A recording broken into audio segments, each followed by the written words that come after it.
Halo semuanya, balik lagi dengan saya. Hari ini, saya menemukan sebuah cerita yang sangat menarik. Sampai-sampai, saya nggak sabar buat ceritain langsung ke kalian. Kisah ini punya semuanya.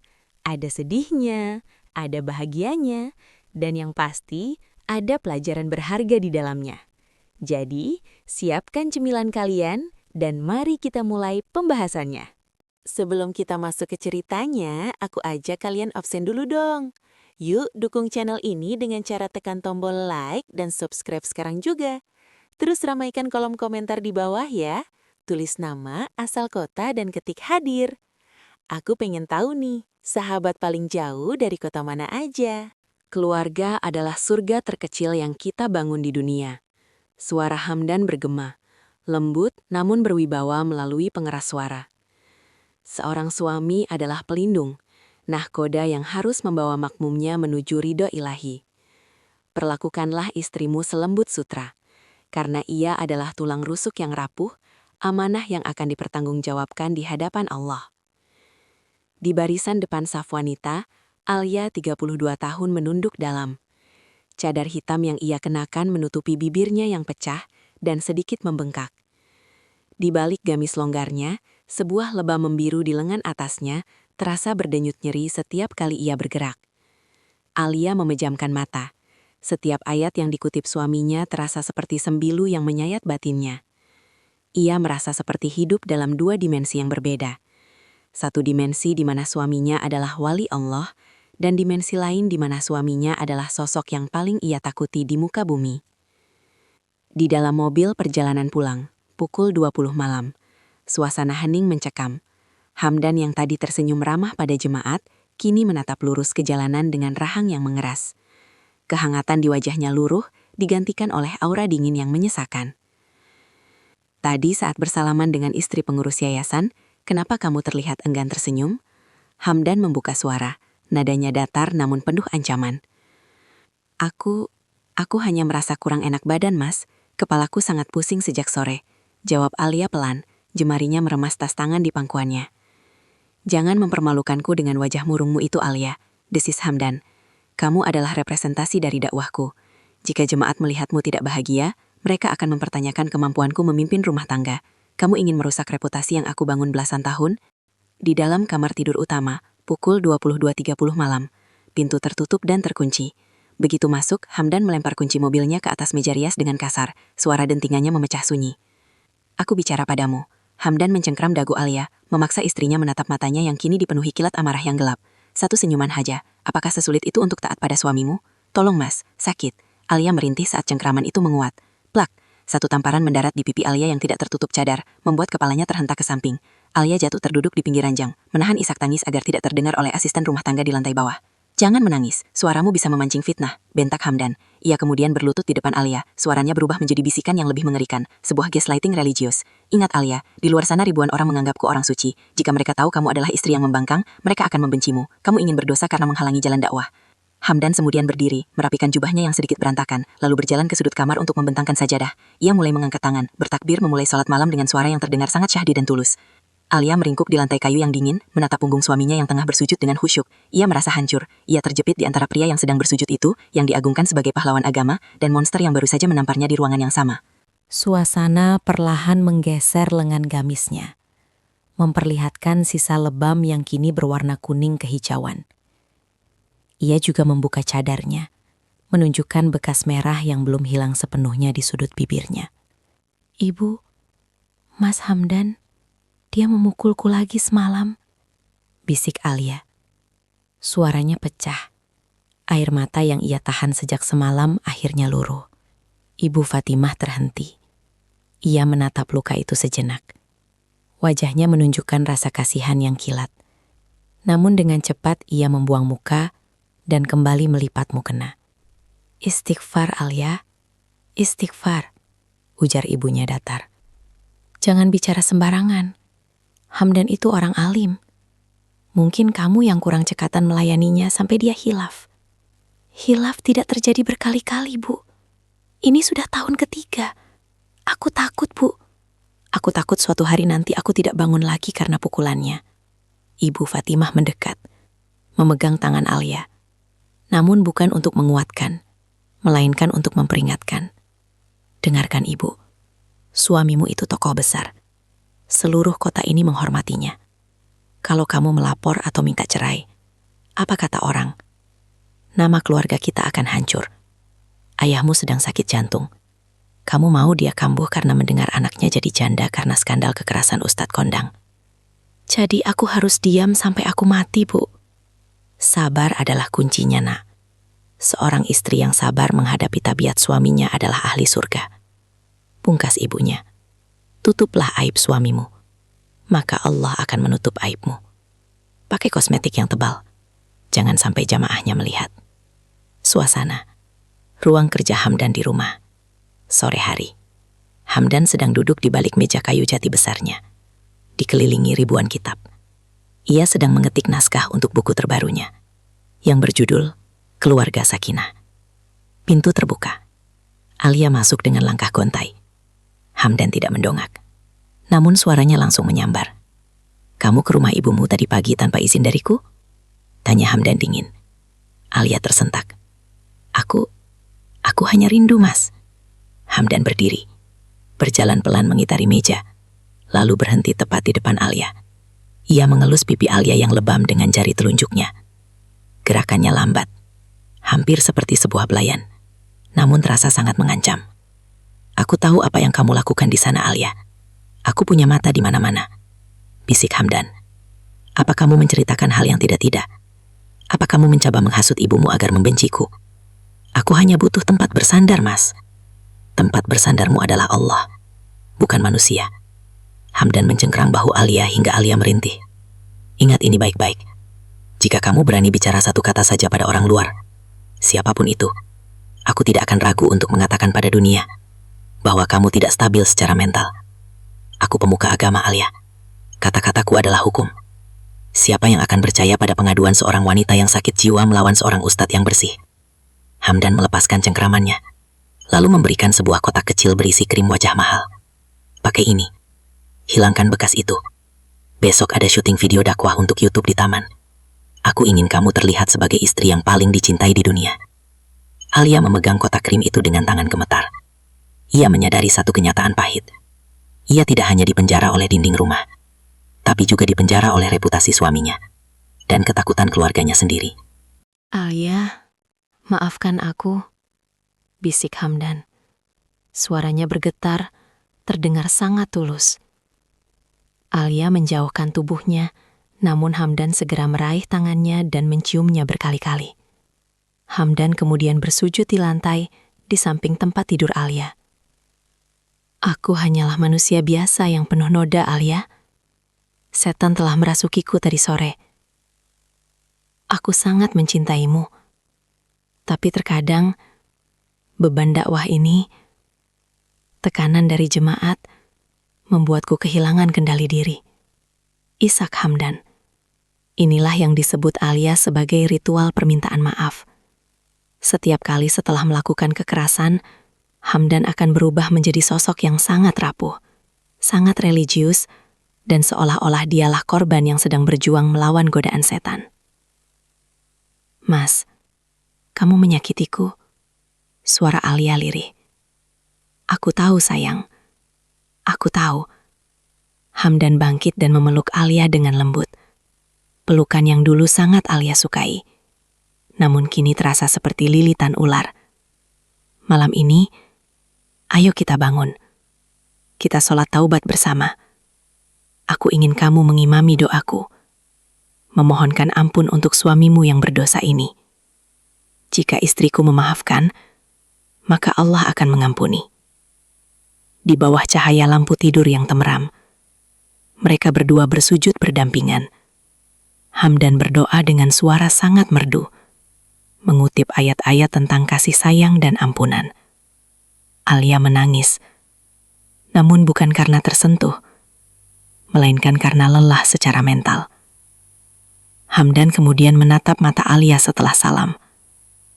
Alia, aku janji, ini yang terakhir. Tapi tolong, bantu aku. Jangan memancing amarahku lagi. Jika kamu patuh, jika kamu tidak membantah, aku tidak akan punya alasan untuk kasar. Mengertikah kamu bahwa keselamatan akhiratmu ada pada ridhoku? Inilah senjata terkuat Hamdan. Gaslighting religius. Ia membuat kekerasannya seolah-olah adalah konsekuensi dari ketidakpatuhan Alia. Di bawah cahaya lampu tidur yang temeram, mereka berdua bersujud berdampingan. Hamdan berdoa dengan suara sangat merdu, mengutip ayat-ayat tentang kasih sayang dan ampunan. Alia menangis, namun bukan karena tersentuh, melainkan karena lelah secara mental. Hamdan kemudian menatap mata Alia setelah salam. Alia, aku janji, ini yang terakhir. Tapi tolong, bantu aku. Jangan memancing amarahku lagi. Jika kamu patuh, jika kamu tidak membantah, aku tidak akan punya alasan untuk kasar. Mengertikah kamu bahwa keselamatan akhiratmu ada pada ridhoku? Inilah senjata terkuat Hamdan. Gaslighting religius. Ia membuat kekerasannya seolah-olah adalah konsekuensi dari ketidakpatuhan Alia. Di bawah cahaya lampu tidur yang temeram, mereka berdua bersujud berdampingan.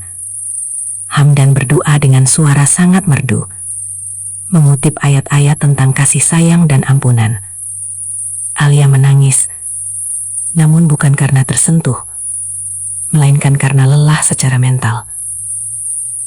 Hamdan kemudian menatap mata Alia setelah salam.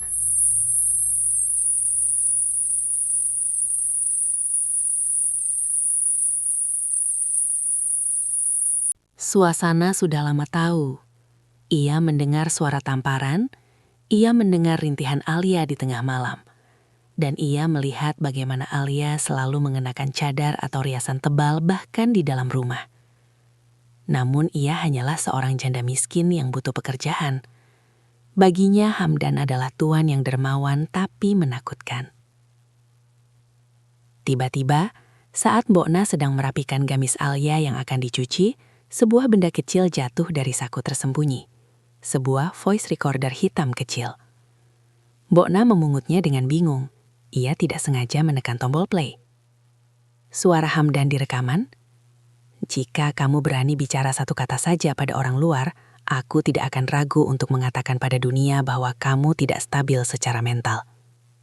Siapa yang akan percaya padamu?" Mbokna menutup mulutnya, jantungnya berdegup kencang. Ia segera mematikan alat itu. Ia tahu ini adalah bom yang bisa menghancurkan rumah ini. "Mbokna?" Mbokna terloncat. Hamdan berdiri di ambang pintu dapur, masih mengenakan peci hitamnya. Matanya yang tajam langsung tertuju pada benda di tangan Mbokna. "Apa yang kamu pegang itu?" Suara Hamdan rendah, namun mengandung otoritas yang mematikan. Ketegangan di dapur, Hamdan melangkah mendekat. Bayangannya yang besar menutupi tubuh mungil Mbokna. Ini saya temukan di lantai, Ustadz," jawab Mbokna terbata-bata, mencoba menyembunyikan alat itu di balik tumpukan kain setrikaan. Hamdan menyambar tangan Mbokna dengan kasar. Ia merampas alat perekam itu. Matanya menyipit saat ia menyadari apa benda itu sebenarnya. Ia menekan tombol play, mendengar suaranya sendiri, lalu dengan tenang menghancurkan alat itu di bawah tumit sepatunya hingga berkeping-keping. "Mbokna?" Hamdan berkata sambil merapikan kembali pecinya. Wajahnya kembali tenang seolah tidak terjadi apa-apa. "Kamu sudah lama bekerja di sini. Kamu tahu betapa sulitnya mencari pekerjaan di usia sepertimu. Aku sudah banyak membantumu, membiayai sekolah cucumu, memberikanmu zakat lebih." Hamdan mengeluarkan beberapa lembar uang ratusan ribu dari dompetnya dan meletakkannya di atas meja setrikaan. "Jangan pernah bicara pada Ibu Alia soal apa yang kamu temukan, dan jangan pernah mencampuri urusan pendidikan yang aku berikan pada istriku. Ingat, Mbok, orang yang menyebarkan fitnah tentang ulama, tempatnya bukan di surga. Kamu mengerti?" Mbokna hanya bisa mengangguk lemah, air matanya hampir jatuh. Ia merasa seperti pengkhianat bagi Alia, tapi ia terlalu takut untuk melawan. Ruang tamu, sore hari. Alia masuk ke dapur mencari alat perekamnya, namun ia hanya menemukan Mbokna yang sedang menangis diam-diam sambil menyetrika. "Mbok, Apa Mbok lihat benda hitam kecil di saku gamisku? Tanya Alia cemas. Bokna menatap Alia dengan pandangan penuh rasa bersalah dan ketakutan. Ia melirik ke arah tong sampah di sudut dapur di mana kepingan plastik hitam terlihat. Maafkan saya, Bu. Ustadz sudah tahu. Bisik Bokna sangat pelan, nyaris tak terdengar. Dunia Alia seolah runtuh. Harapan satu-satunya untuk memiliki bukti fisik telah hancur. Di saat yang sama ia mendengar langkah kaki Hamdan mendekat dari arah belakang. Alia, sayang, suara Hamdan terdengar sangat manis. Malam ini kita ada undangan makan malam di rumah gubernur. Pakai baju yang paling indah. Dan jangan lupa, tinggalkan semua mainan elektronikmu di rumah. Kita tidak ingin ada gangguan, bukan? Hamdan mencium kening Alia di depan Bokna. Sebuah gestur kasih sayang yang di mata orang luar tampak indah. Namun bagi Alia itu adalah tanda bahwa perang baru saja dimulai. Ustadz Hamdan, sungguh kehormatan Anda bisa hadir bersama Ibu Alia yang anggun. Sapa istri gubernur dengan ramah. Kalian berdua benar-benar pasangan idaman. Melihat kalian, kami semua belajar tentang arti kesetiaan. Hamdan tersenyum, wajahnya memancarkan ketenangan spiritual yang luar biasa. Semua karena ridha Allah, Bu. Saya hanya berusaha menjalankan amanah sebaik mungkin. Alia berdiri di sampingnya, memaksakan senyum di balik cadarnya. Riasan di matanya sangat tebal, menutupi sembab akibat tangis ketakutan di dapur sore tadi. Sepanjang acara, ia merasa seperti boneka pajangan. Setiap kali ia mencoba membuka percakapan dengan tamu lain, Hamdan akan segera memotong dengan kalimat yang terdengar protektif, namun sebenarnya adalah cara untuk membungkamnya. Istri saya sedang kurang sehat, mohon dimaklumi jika beliau lebih banyak diam, ujar Hamdan pada setiap tamu. Di dalam mobil perjalanan pulang, pukul 23.30 malam. Begitu pintu mobil tertutup dan mobil mulai melaju, suasana hangat tadi menguap seketika. Hamdan melepaskan kaitan kerah bajunya dengan kasar. Napasnya memburu. Apa maksudmu tadi berbisik-bisik dengan istri gubernur di dekat toilet? Tanya Hamdan, suaranya rendah namun penuh racun. Aku tidak berbisik, Mas. Beliau hanya bertanya tentang pengajian rutin. Jangan bohong. Hamdan memukul sandaran kursi depan dengan keras, membuat sopir di depan tersentak namun tetap menatap lurus ke jalan. Sudah terbiasa dengan drama di kursi belakang. Aku melihat matamu, Alia. Kamu ingin mengadu. Kamu ingin menghancurkan namaku di depan orang paling berpengaruh di kota ini. Mas, kumohon, ada sopir, bisik Alia ketakutan. Sopir ini dibayar oleh yayasanku. Dia tahu apa yang harus dia lihat dan apa yang harus dia lupakan. Bentak Hamdan. Di dalam kamar utama pukul 00.15 dini hari. Begitu pintu kamar dikunci, Hamdan tidak lagi menahan dirinya. Ia mencengkram bahu Alia dan mendorongnya ke arah cermin rias yang besar. Lihat dirimu di cermin itu. Hamdan memaksa wajah Alia menghadap kaca. Kamu pikir tanpa jubahku, tanpa namaku, kamu itu siapa? Kamu hanyalah wanita biasa yang akan dibuang masyarakat jika aku menceraikanmu dengan tuduhan perzinahan atau gangguan jiwa. Siapa yang akan mereka percaya? Aku yang setiap hari bicara tentang Tuhan, atau kamu yang penuh luka? Hamdan meraih botol krim wajah yang ia berikan sebelumnya dan melemparnya ke arah cermin hingga kaca itu retak. Prang. Kamu mencoba merekamku. Kamu pikir aku bodoh. Hamdan menarik rambut Alia hingga istrinya itu mendongak kesakitan. Alat perekam itu adalah peringatan terakhir Alia. Karena kamu sudah mencoba bermain api, maka aku akan memberimu pendidikan yang tidak akan pernah kamu lupakan. Malam itu, kekerasan yang terjadi jauh lebih brutal dari biasanya. Namun yang paling menyakitkan bagi Alia bukan hanya pukulan fisiknya, melainkan bagaimana Hamdan melakukannya sambil terus membisikkan ayat-ayat tentang hukuman bagi istri yang durhaka. Bagi Hamdan, menyiksa Alia adalah sebuah ritual pembersihan jiwa. Pukul 00.30 pagi. Hamdan sudah tertidur pula setelah ritualnya. Alia merangkap menuju kamar mandi dengan sisa tenaga. Ia menatap pantulan dirinya di cermin yang retak. Wajahnya hancur, bukan hanya fisiknya tapi jiwanya. Namun di tengah kehancuran itu, sebuah tekad baru muncul. Cermin yang retak itu seolah melambangkan topeng Hamdan yang juga mulai retak di matanya. Alia menyadari bahwa ia tidak bisa lagi mengandalkan bukti suara. Ia harus menggunakan cara yang lebih ekstrim. Ia teringat akan ponsel cadangan milik Bokna yang pernah ditawarkan secara sembunyi-sembunyi. Suasana ruang tengah rumah yang gelap. Pukul 9 pagi. Semua gorden ditutup rapat atas perintah Hamdan. Tidak ada cahaya matahari yang masuk. Pintu depan digembok dari luar dan semua akses komunikasi termasuk wifi rumah telah dimatikan. Alia terduduk di lantai ruang tengah. Di depannya, Hamdan berdiri mengenakan jubah abu-abu, memegang sebuah kitab tebal. Wajahnya tidak lagi menunjukkan amarah yang meledak-ledak seperti semalam, melainkan ketenangan yang dingin dan otoriter. Mulai hari ini, kamu akan menjalani uslah, pengasingan diri, ujar Hamdan datar. Hatimu sudah terlalu kotor oleh bisikan setan. Kamu mulai berani berbohong, mencoba merekam suamimu, dan berniat menyebar fitnah. Ini adalah karantina spiritual untukmu. Alia menatap suaminya dengan tatapan kosong. Karantina? Kamu mengurungku, Mas. Ini penyekapan. Ini penyelamatan. Hamdan membentak, suaranya menggelegar di ruangan yang sunyi itu. Ia kemudian merendahkan suaranya kembali, berjongkok di depan Alia. Aku melakukannya karena aku mencintaimu. Aku ingin kita bersama di surga. Tapi dengan pembangkanganmu ini, kamu sedang berjalan menuju neraka. Aku adalah jembatanmu, Alia. Jika kamu merusak jembatan ini, kamu akan jatuh. Hamdan meletakkan kitab itu di pangkuan Alia. Baca ini, 10 juz setiap hari. Jangan keluar dari ruangan ini kecuali untuk wudhu dan ke kamar mandi. Aku sudah menyuruh Mbok Na untuk hanya mengantarkan nasi dan garam. Kamu perlu merasakan prihatin agar jiwamu tunduk. Suasana pukul 14 siang. Alia sendirian di ruangan yang remang-remang. Perutnya perih dan tubuhnya lebam-lebam. Ia mencoba membaca, namun matanya terus tertuju pada ventilasi kecil di atas jendela. Tiba-tiba terdengar suara gesekan kecil di bawah pintu dapur.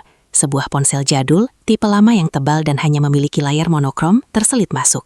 Itu ponsel Mbok Na. Alia merangkak cepat dan menyambarnya. Ada satu pesan tersimpan di sana. Bu, saya taruh ponsel di sini. Ustadz sedang di masjid sampai asar. Sopir sedang mencuci mobil di depan. Cepat pakai kalau mau hubungi siapapun. Tangan Alia gemetar. Siapa yang harus ia hubungi? Ibunya? Ibunya akan menyuruhnya bersabar. Polisi? Tanpa bukti, Hamdan akan dengan mudah memutarbalikkan fakta dengan bantuan pengacaranya. Tiba-tiba, pintu depan terbuka. Alia segera menyembunyikan ponsel itu di dalam lipatan stagen yang ia kenakan di balik gamisnya.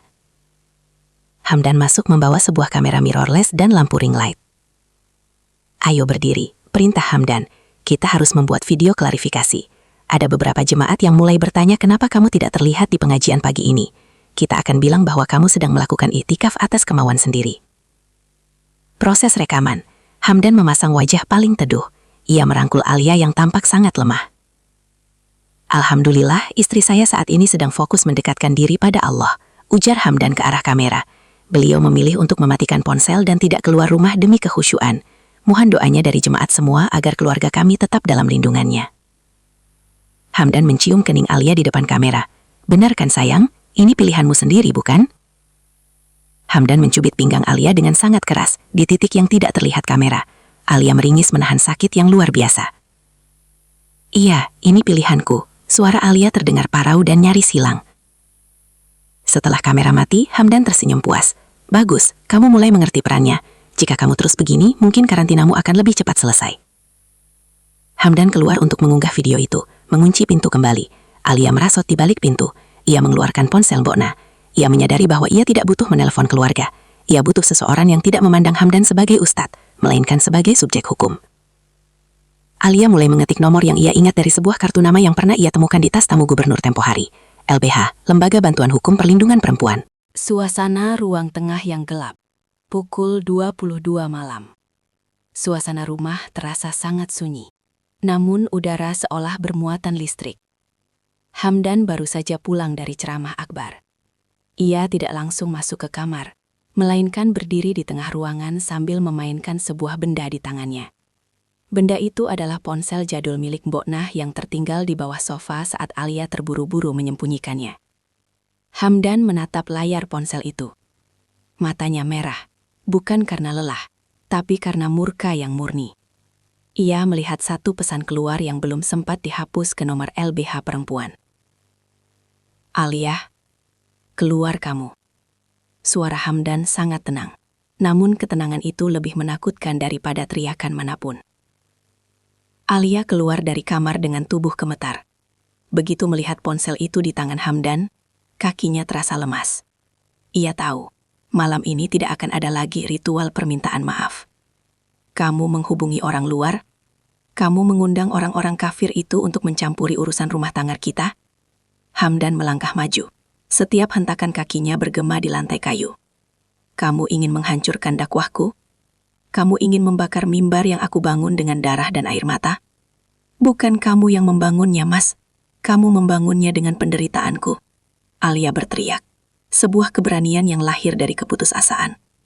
Mimbar itu palsu. Jubahmu itu berdarah. Konfrontasi fisik. Hamdan kehilangan kendali sepenuhnya. Ia tidak lagi menggunakan tamparan, melainkan kekerasan yang jauh lebih brutal. Hamdan menjambak rambut Alia dan menyeretnya ke arah dapur. Kamu butuh pembersihan yang lebih keras, Alia. Setan di dalam dirimu sudah terlalu kuat. Hamdan membenturkan kepala Alia ke pintu lemari kayu. Alia merasakan pandangannya mengabur. Cairan hangat mulai mengalir dari pelipisnya. Di tengah rasa sakit yang luar biasa, naluri bertahan hidup Alia bangkit. Ia melihat sebuah vas bunga dari keramik di atas meja makan. Saat Hamdan hendak melayangkan pukulan berikutnya, Alia meraih vas itu dan menghantamkannya ke bahu Hamdan. Perang. Vas itu pecah berkeping-keping. Hamdan terkejut, lebih karena kaget istrinya berani melawan daripada rasa sakit fisiknya. Ia terdiam sejenak, menatap Alia dengan pandangan yang tidak lagi manusiawi. Kamu berani memukul suamimu. Kamu benar-benar sudah menjadi ahli neraka, desis Hamdan.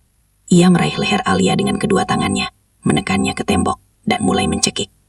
Detik-detik kritis, oksigen di paru-paru Alia mulai habis. Wajahnya membiru. Namun, di tengah kepungan maut, terdengar suara gedoran keras di pintu depan. Buka pintu, polisi, buka pintunya sekarang juga. Gedoran itu diikuti dengan suara pintu yang didobrak paksa. Boknah muncul di belakang beberapa petugas polisi dan seorang wanita berpakaian formal dari LBH. Ternyata, pesan singkat Alia tadi siang telah ditindaklanjuti sebagai laporan darurat. Hamdan melepaskan cengkramannya. Ia segera mengubah ekspresi wajahnya menjadi tampak bingung dan sedih dalam hitungan detik. Ia mengangkat tangan, bersikap seolah dialah yang sedang mencoba menenangkan istri yang histeris. Pak polisi, syukurlah Anda datang. Istri saya sedang kumat. Beliau mencoba menyerang saya dan melukai dirinya sendiri, ujar Hamdan dengan suara yang sangat meyakinkan. Wajahnya seketika kembali menjadi sang ustadz yang bijak. Alia terjatuh di lantai, terbatuk-batuk mencari udara. Ia menatap polisi itu, lalu menatap pelipisnya yang berdarah dan bekas cekikan di lehernya. Ia tahu, inilah saatnya.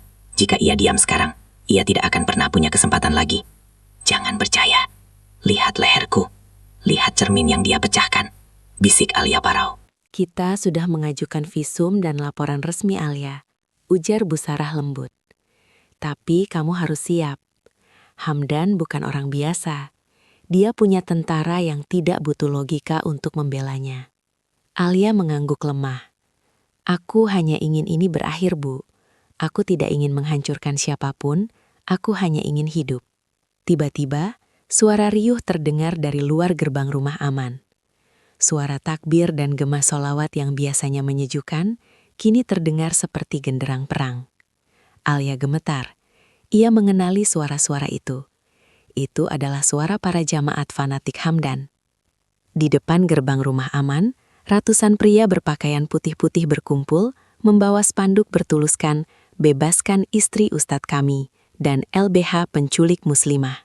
Hamdan berdiri di depan massa, mengenakan jubah hitam yang melambangkan duka. Wajahnya tampak sangat sedih, matanya sembab seolah-olah dia adalah suami yang baru saja kehilangan belahan jiwanya. "Saudara-saudaraku!" teriak Hamdan melalui pengeras suara. "Istri saya sedang sakit mental. Dia sedang dalam pengaruh bisikan-bisikan yang ingin menghancurkan dakwah kita.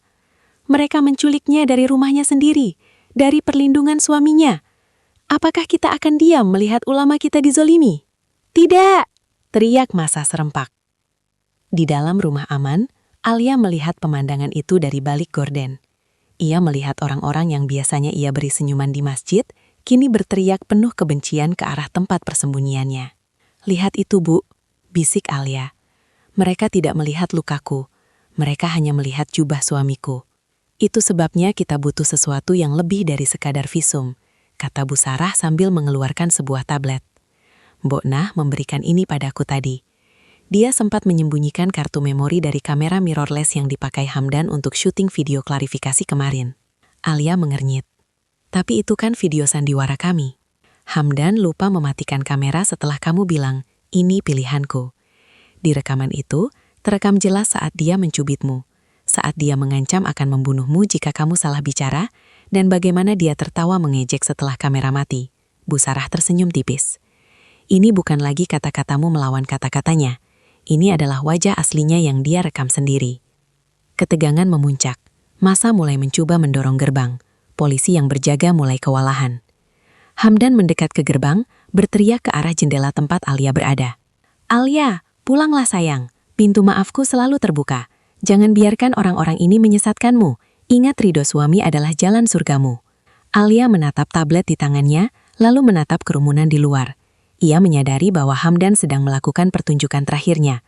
Pria itu tidak sedang mencari istrinya, dia sedang mengamankan tahtanya. "Bu Sarah," ujar Alia dengan suara yang kini lebih tegas. "Unggah video itu sekarang. Jangan tunggu besok. Biar mereka melihat siapa yang sebenarnya butuh penyucian jiwa." Suasana di dalam rumah aman. Pukul 3 pagi. Cahaya biru dari layar tablet menyinari wajah Alia yang pucat. Bu Sarah menekan tombol unggah di akun media sosial resmi LBH yang memiliki ribuan pengikut. Video berjudul "Kebenaran di Balik Jubah", kesaksian Alia mulai menyebar di dunia maya. Video itu tidak hanya berisi visum, tetapi potongan rekaman mentah dari kamera Hamdan sendiri. Di sana terlihat jelas transisi mengerikan. Dari Hamdan yang tersenyum suci di depan kamera, menjadi pria yang matanya menyalang penuh kebencian, mencubit pinggang Alia hingga istrinya merintih dan membisikkan, "Kalau kamu berani menangis lagi, aku akan membuatmu menyesal telah lahir ke dunia." Suasana di depan gerbang rumah aman. Masa yang tadinya beringas perlahan mulai terdiam. Suara denting notifikasi ponsel terdengar bersahutan di tengah kerumunan. Satu persatu orang mulai menunduk, menatap layar ponsel mereka masing-masing. Lantunan sholawat yang tadinya menggema, perlahan surut menjadi bisik-bisik yang meragukan. Hamdan yang masih memegang pengeras suara menyadari perubahan atmosfer itu. Ia melihat beberapa pengikut setianya menatapnya dengan pandangan tidak percaya. Bahkan ada yang menatapnya dengan jijik. "Saudara-saudara, jangan terpedaya. Itu fitnah teknologi. Itu editan," teriak Hamdan, suaranya mulai terdengar pecah dan putus asa. "Fitnah bagaimana, Ustadz?" teriak seorang pemuda dari kerumunan sambil mengangkat ponselnya tinggi-tinggi. "Ini wajah Anda, ini suara Anda. Anda mengancam akan membunuh istri Anda sendiri di depan sajadah." Seketika barisan putih-putih itu pecah. Suasana. Sebuah aula kecil yang asri dan penuh cahaya matahari. 1 tahun kemudian, ruangan ini bukan lagi masjid besar yang megah, melainkan sebuah pusat krisis dan pemberdayaan perempuan yang didirikan oleh Alia bersama Bu Sarah. Nama pusat itu adalah Rumah Fitrah.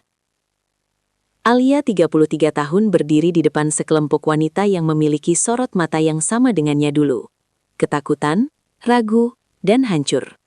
Alia tidak lagi mengenakan riasan tebal untuk menutupi lebam.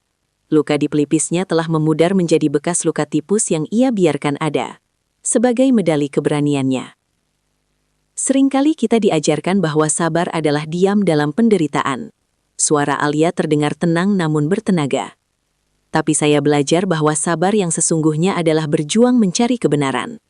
Tuhan tidak meminta kita menjadi martir bagi kejahatan orang lain, hanya demi menjaga sebuah citra. Seorang wanita di barisan depan mengangkat tangan, suaranya bergetar.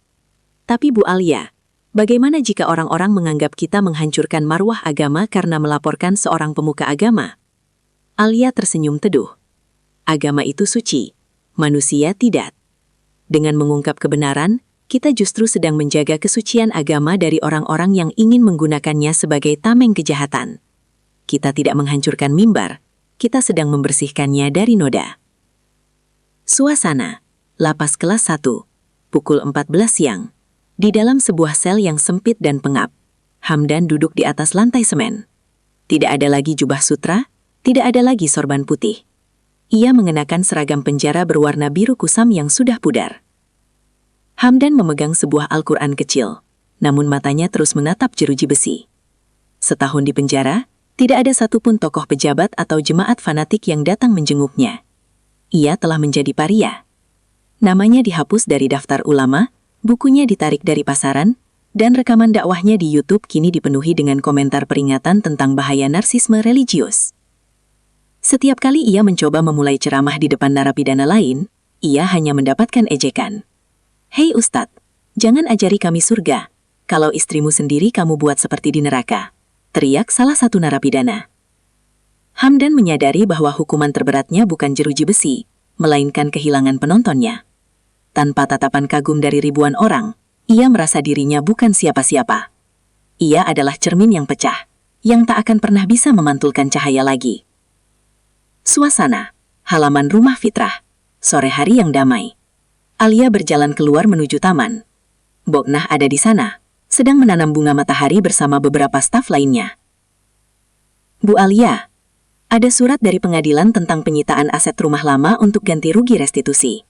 Ujar Boknah dengan wajah yang kini lebih ceria dan sehat.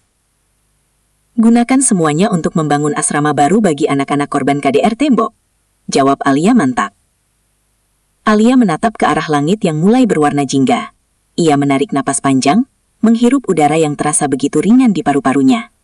Untuk pertama kalinya dalam hidupnya, ia merasa benar-benar dekat dengan Tuhan.